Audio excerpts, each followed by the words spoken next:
Alright guys, last thing we got to do here is check and make sure everything is good before we start the car. So we got to put our negative terminal back on the battery here.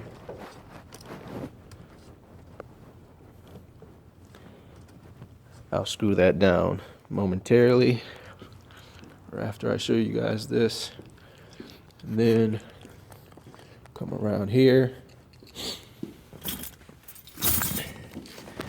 And we got to make sure after the LMC5 installation and unlock install we had to do, we just want to make sure, remember I showed you guys the service column lock down here that gets displayed and the pull key wait 10 seconds. We got to make sure that's removed. So in the directions it says put the key in and turn it to the on position. Don't turn the car on yet, but put it to the on position. So we're going to do that. Make sure the service column lock doesn't come back on.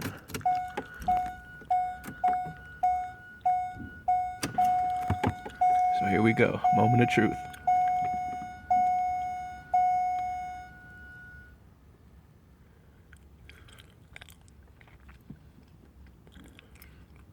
Alright guys, I think it's gone. All it's staying is door ajar, and that's good. Last time we came out here it was saying door ajar, then it was saying service column lock, and then it was saying pull key wait 10 seconds, and now it's not. So, and let's check again one more time. Our steering wheel is now free to move back and forth. The only resistance I feel is that the car is on the ground and the wheels are on the ground. So that's the only resistance I am feeling. But other than that, it's free to move now.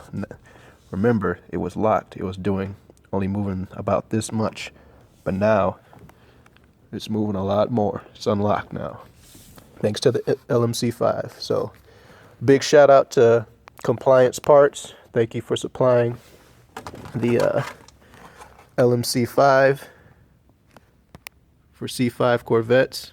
Appreciate you guys. Thank you for a fix for this issue. Check these guys out if you have a C5 and are experiencing the C5 steering column lock issue.